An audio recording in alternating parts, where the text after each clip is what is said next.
Thank you once again for checking out another episode of the Celebrity Jobber Podcast. I'm Jeff Zito. We are streaming on Apple Podcasts, Spotify, or wherever you listen to podcasts. One of the number one shows on the Apple Podcast music interview chart. So please subscribe. Would love it if you gave us a 5-star rating. Leave a review. You can follow at youtube.com/the@celebrityjobber or on Instagram, celebrityjobber_podcast. You know, some people were destined to become who they are. For some people, it's just dumb luck. I think for my next guest, the legendary sports broadcaster Chris Myers, he knew what he wanted to do at an early age. We'll talk to him a little bit about how he got his start, of course, growing up in Miami. His new book, That Deserves a Wow, Untold Stories of Legends and Champions. Plus, of course, you know, we got to ask him what his first job was. He calls football games, baseball games, and had a tour on ESPN in the late 80s and early 90s. He is the legendary sportscaster Chris Myers and my guest this week on Celebrity Jobber. The Celebrity Jobber Podcast with Jeff Zito. If you like what you hear, please subscribe, give a 5-star rating, and leave a review. Check out all our past episodes on Apple Podcasts, Spotify, or wherever you pod. What if these celebrities weren't famous? What would they have become? What was their first job? We're about to find out. Hey, Chris, how's it going, man? Good to talk to you. Thanks for doing this. Absolutely. You know, I had a quick, as they say in our business, a quick cup of coffee at WQAM. You cut your teeth at WIOD, I understand? Oh, yeah. Well, WKAT first, then WIOD. But WQAM was a classic that grew up listening to the rock and roll there. Jim Dunlap in the mornings. We're going way back, obviously. But yeah, that's a classic station and became later, did news, sports, other stuff as well. When I say a cup of coffee, Chris, I mean like literally maybe a month or so before I was out of there. Okay. Sorry it didn't go well, but that's radio, the life of radio. That's right. So was it always sports radio for you? Who made you want to get into this profession? I just listened to the radio a lot, of the of course, music-wise, but then sports talk as well captivated me, and it gave me an outlet, becoming a young fanatic with sports, an outlet to listen. And then when I heard you could call in and actually talk about it, I started doing it at a young age with a deep voice, and I was like, man, this is, and people actually have jobs doing this. Not that I was thinking of a job at a young age, but as that went along, I was like, okay, I'm in high school here, where I could, something I'd want to do. And that's kind of what drove me. And through radio, worked my way through college to get on the ESPN and then Fox. But I always knew I kind of wanted to do this type of media thing because, and not just about the game, sports, but the people in sports. I was a big fan of interviewers and entertainment people, and this was a vehicle because I thought people in sports had a whole personality maybe that we weren't always seeing at the time, and wanted to bring that out. So those are the kinds of things I think that drove me. The Celebrity Jobber Podcast with Jeff Zito. The busy holiday season is here, and Uncommon Goods makes it less stressful with incredible hand-picked gifts for everyone on your list, all in one spot. People say it's the thought that counts, which means you're about to get a really bad gift. But what if the gift is just so thoughtful? Like an LED self-watering multi-herb garden for that friend of yours that loves to cook but does not have a green thumb. Or maybe a karaoke microphone speaker, Bluetooth hookup to your phone, and perform karaoke anywhere you want to. Perfect for that friend or family member that requires a little too much attention. Uncommon Goods, the coolest finds for kids and everyone from book lovers to diehard sports fans. Not the same old selections you can find just anywhere. Plus, with every purchase, Uncommon Goods gives back $1 to a nonprofit partner of your choice. And to date, they've donated more than $3 million. Get 15% off your next gift. Go to uncommongoods.com/jobber. That's uncommongoods.com/jobber. 15% off. Don't miss out on this limited time offer. Uncommon Goods. We're all out of the ordinary. Celebrity Jobber. So what about your mom and dad, Chris, growing up in South Florida? What kind of jobs did they have? Your dad didn't have anything to do with the broadcast industry. What kind of professions was your parents involved in? Yeah, that would have been nice to have a dad who was an announcer to kind of help get me in the door. But, yeah. Not everybody has that. And so, look, you have different ways. I think it makes you stronger to have found a way on your own to do the job. And my dad actually worked a second job. At one point, he was in the auto industry. Then he was with the Postal Service. So we had a big family. And didn't have a lot of money. My mom helped to take care of all the kids. So I was kind of the middle child, 2 brothers, 2 sisters. But my dad did have a military background. He had served in the Navy during World War II and was at the Normandy invasion and spoke a lot. There's a lot of pride in that, discipline, and grateful for his time in the service and for those that served. So there was a little bit of that influence of a work ethic. And I think so. Like, you know what, and follow your passion and your dream. He had a chance to do something as a singer with a Bing Crosby sing-along way back in the day. And he took a different route, to have the family and to serve in the military. And not that he regretted that, but I think it influenced him in the sense to tell his kids, and he wasn't even a great sports fan. He wasn't anti. But he just was so busy with other things. He was, emphasizing, do a good job, get good grades.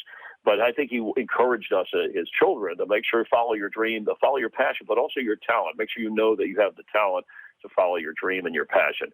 And that was kind of the influence. But definitely the hard work, be on time, get along with people, do more than the job is required. That kind of influence, that came from my mom and dad and from my brothers and sisters who were very supportive. So they were all supportive, but at any point in time, was there ever a suggestion of like, hey, Chris, this is kind of like, 1 in a million, kind of make this their living? Maybe you should study something else in school to fall back on. Any that conversation ever had with you? Not really. Not really. My dad, he did stress when I would be watching sporting events, he would say, hey, you should be up, on the news. Make sure you're doing your homework, your current events. You got to be aware of some of the political. I was like, Dad, I'm 10. Relax here. But once he saw me enjoying radio, and I think I helped make him. Of course, he had a little more time in retirement afterwards. I think I made him more of a sports fan because initially I would try to talk sports, and he would say, hey, what about the presidential election or this? And then later, when I obviously made a career out of this, I'd call him and say, Dad, are you concerned about the election? He'd say, never mind that. How about those Dodgers? It looks like they're going to win the World Series. So things changed a little bit over time.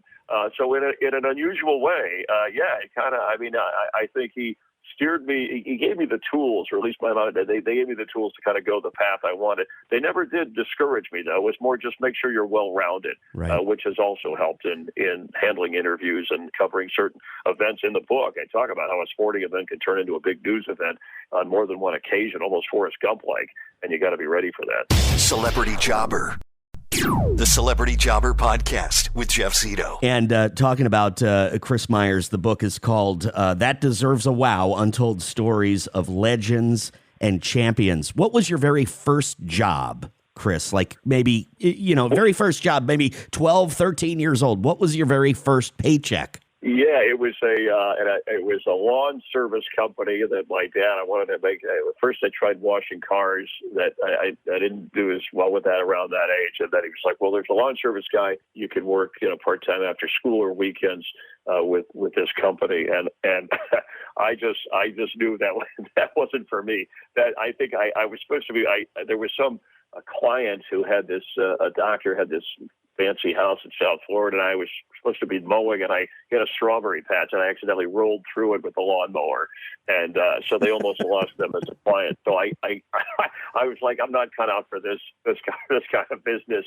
So and that's about the time too when I was listening to sports radio and calling in on the radio show, and so I'm like, I better find a different path to make a living. Who was the radio host that you called into? Yeah, Sonny Hirsch, who became a legend later down in Miami, calling University of Miami football and basketball. He had a show called Sportsline on a 5,000-watt station in Miami Beach called WKAT. It was Cat with a K. It was kind of Mutual of Omaha Sports was on there as well. But they had their own local news talk format. They had a real estate show. They had a psychology show. It was kind of of a cool format for way back then. Wow. So this book, I really want to check this out over the holiday because it seems like a cool read. Not only, your career in sports broadcasting, some of the friends that you made, famous friends along the lines, which I always find interesting to find out about. But there was something in there that caught my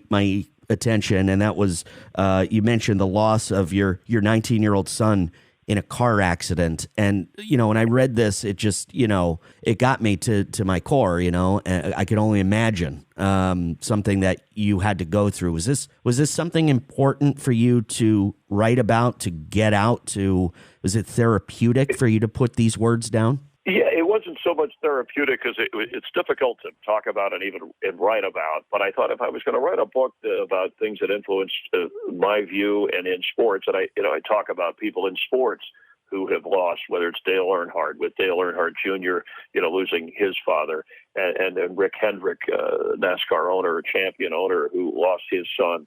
I thought it was important for me to at least, and my family's very private about that. I always wanted to make it about the game and the guest, and they're the story, not me. But in this case, it kind of became the story. But I bring it up because I was just, and my family, so grateful for the outpouring of support from people in all sports, and all personalities. Of course, Fox Sports was outstanding, some of the old ESPN friends, but also strangers, people I didn't know. Just the caring and I want people to know that there's hope out there in a desperate moment if there's a tragic loss that's so unexpected, and you're at your darkest point, that there are people there that they don't have to say or do anything, but they just let you know that they're there, and that meant a lot. And I don't know that we all or I could have made it through that without that kind of support. And that's why I felt it was important to share that, because everybody deals with loss. It's just how and when and how you respond to it. Yeah, it's very, very comforting to hear something relatable coming from those we admire from, TV or, sports or the media. So very important and very, very brave of you as well. That deserves a wow. Untold stories of legends and champions. Celebrity Jobber. The Celebrity Jobber podcast with Jeff Zito. How about a career highlight? I mean, I don't want to date you. 40-year career here, man? Yeah. When you're interviewing Ali in the 70s and Tom Landry and Roger Staubach, and then you're later interviewing Joe Montana, and you even have, of course, retired guys, but like Bart Starr and Johnny Unitas, and then you're at the Super Bowl covering Tom Brady or Patrick Mahomes. So to span those are just some of the football guys. But there's baseball and NBA. Wilt Chamberlain was a fascinating interview to sit and talk with him. Kobe Bryant. Just some really interesting, Dennis Rodman, interesting people that there's no favorite, and I really appreciate it. That's why I dedicated the book to people I've worked with and for through the years, but also those that I've interviewed, because they were in thick and thin, gracious enough in tough moments, in victory and in defeat to spend time in the interview. But a lot of great personalities that people know, and I think it's relatable. I think, and my whole theory in doing interviews was treat a famous person like a regular guy, and a regular guy like a famous person. And that way, you're not intimidated, but you also don't overlook anybody. And I think you get the most out of them, what they want to reveal. And I think people appreciate that. Pete Rose, Hall of Fame, yes or no? What? Come on, tell me. I changed on this one. At the time, I covered that with Bart Giamatti. I was there with Pete when the news first came down for ESPN. And I was like, hey, this is terrible. I get the punishment. No, it should have. Now, Hall of Fame absolutely deserves to be in. You can put all kinds of notes around it if you want. He deserves to be in there. The greatest hitter that ever lived, as far as I'm concerned, and one of the greatest sports broadcasters, Chris Myers. That deserves a wow. Untold stories of legends and champions. A true pleasure. Thank you so much. All right, thank you for your time. I appreciate it. Always a fan of talking to radio guys, not only because, that's what I do, but just they're great interviewees. They listen, they answer, they don't ramble and go on or not answer the question altogether. So I can really appreciate talking to guys like Chris Myers, who is a legendary sports broadcaster. I found it very interesting to know that when he was a little kid, he would call into a radio show in Miami and had like a shtick prepared. Now, this is something that is, if you don't know this about sports radio, let me tell you about a movie called, I think it's called Big Fan, and it stars Patton Oswalt, and it basically shows you this fan of the New York Giants that calls into this sports show, which is hosted by the great Scott Farrell. And as he calls into this sports show, you see the guy reading from a piece of paper with a prepared statement or, shtick or rant. And before I saw that, I had no idea that worlds existed. So I can visualize Chris Myers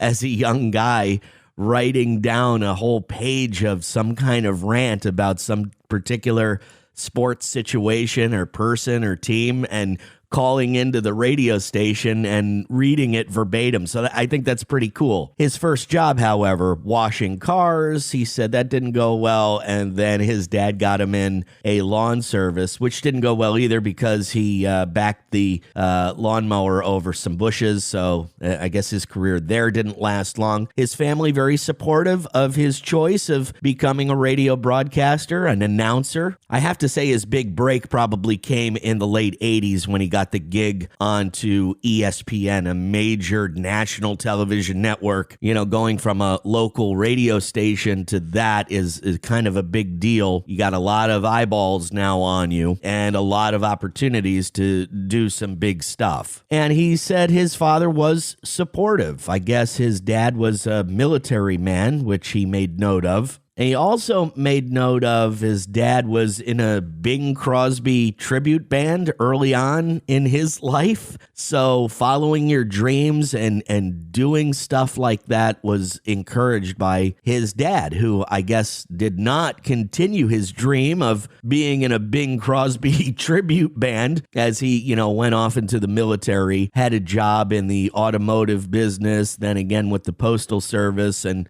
lived a regular life, bringing up a family in Miami with 5 kids and a wife who stayed at home. I found the topic of his son passing away in a car accident at the age of 19 very interesting. And, that was actually like a bullet point in, the book. And obviously a big thing in his life that he felt the need to write about, even though he said it was hard to talk and write about, which obviously we can all understand. This would probably be a great read over the holidays. That deserves a wow. Untold stories of legends and champions. Chris Myers, legendary sports broadcaster, my guest this week on Celebrity Jobber. And thank you so much for listening. All past guests and episodes are on celebrityjobber.com. You can follow on Instagram, which is celebrityjobber_podcast, youtube.com/the@celebrityjobber. Streaming everywhere you listen to podcasts, be it Apple Podcasts, Spotify, all of them. So please subscribe. Would love a 5-star rating and leave a review. Who knows what Chris Myers would have ended up doing if not for his big break? Well, he probably would have been a local radio guy, making a decent living and traveling from city to city. That's what happens. You get fired in one place, you pop up somewhere new, and you have to learn a new town and a new culture, and it's a pretty interesting lifestyle. Trust me. That'll do it for this week's episode of Celebrity Jobber. Thanks again for listening, and until next week, we'll see you then. I'm Jeff Zito.